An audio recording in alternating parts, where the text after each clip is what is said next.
লীলা বর্ণন করার মতো সামর্থ্য কারো কখনোই সম্ভব নয়। এই জন্য যে কৃষ্ণরূপ অমৃত সিন্ধু তাহার তরঙ্গ বিন্দু এক বিন্দু জগৎ ডুবায় ভগবানের উপমা দুই। যদি জড়বিজ্ঞানীরা কোনোদিন মনে করে হয়তো আকাশের তারকামণ্ডলকে গণনা করতে পারবে, অনু পরমাণু ধূলিকণাকে গণনা করতে পারবে, কিন্তু ভগবানের রূপ ও লীলা বর্ণন করার মতো সামর্থ্য কারো কখনোই সম্ভব হবে না। তো এই যে ঝুলন যাত্রা, এটা তো ভগবানের সর্বময়ী লীলা। যদি আমরা অন্তরের শ্রদ্ধা ভক্তি নিয়ে সেই ঝুলন যাত্রা দর্শন করতে পারি, তাহলে আমাদের পুনর্জন্ম কখনোই সম্ভব নয়। তখন আমাদের চিত্তটা নির্মল হবে এবং নির্মল অন্তঃকরণেই তখন ভগবানের প্রকাশ হবে, তখনই প্রকৃত শাশ্বত জীবন লাভ হবে। এই ভগবানের পাদপদ্মটাই হচ্ছে অশোক অভয় অমৃত। অশোক, সেখানে কোনো শোক নেই, অভয়, সেখানে কোনো ভয় নেই, যারা ভগবানের সমর্পিত আসে।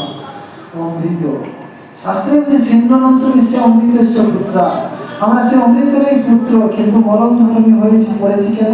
স্বরূপ বিস্মরণ। ভগবানকে ভুলে গিয়ে আমরা প্রকৃত দুঃখ কষ্ট জ্বালা যন্ত্রণা ভোগ করছি। আমরা যদি ভগবানকে জীবনে ধ্রুবতারা করি, তাহলে কিন্তু আমরা যে কোনো পরিস্থিতিতে আমরা অবিচল থাকতে পারবো, সুখে এবং দুঃখে। কিন্তু সেই ভগবানের প্রতি নির্ভরশীলতা না থাকার জন্য, আত্মসমর্পণ না করার জন্য প্রতিনিয়ত আমরা তিতাব জ্বালায় দগ্ধীভূত হচ্ছি। আর নিজেই আমি আজ অহরহ তিতাব জ্বালায় দগ্ধীভূত হচ্ছি, শারীরিক মানসিক তাদের নানা প্রকারের। এটাই কারণ হচ্ছে আত্মবিস্মরণ।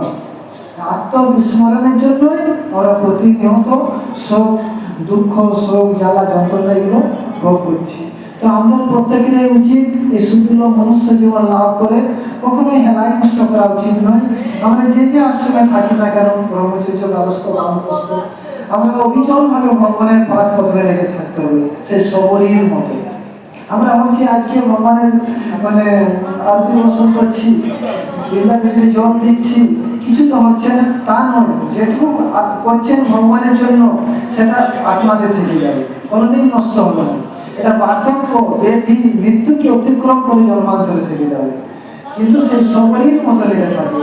শ্রীমদ্ ভাগবত গীতাতে বলছে সাধক সরল অন্তঃকরণ নিয়ে ভগবানের পাদ পদ্মে যাচ্ছিল, সে হয়তো এগাতে পারলো না, সে কি ছিন্ন ভিন্ন মেঘের মতো লই হয়ে যাবে? বলছে না, যেটুকু ভগবানের উদ্দেশ্যে যে যা করবেন এটা কোনোদিনই নষ্ট হবে না, কোনোদিন নষ্ট হবে না।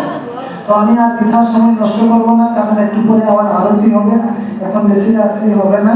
তো আমাদের পূজ্যপাত শ্যামসুন্দর গুরু, আমার শিক্ষাগুরু, উনি সমস্ত শাস্ত্রেতে পারদর্শী। ওনার কাছ থেকে আপনারা বীর্য বই ভাগবতী কথা শ্রবণ করবেন। আমার দৃষ্টতা আপনারা ক্ষমা করবেন। বাঞ্ছা কল্পতরু ভস্য কৃপা সিন্ধুবৈচ প্রতিদানাং পাবনেভ্যো বৈষ্ণবেভ্যো নমঃ। শ্রীকৃষ্ণ চৈতন্য প্রভু নিত্যানন্দ, শ্রী অদ্বৈত গদাধর শিবাসাদি গৌর ভক্তবৃন্দ। হরে কৃষ্ণ কৃষ্ণ কৃষ্ণ হরে হরে, হরে রাম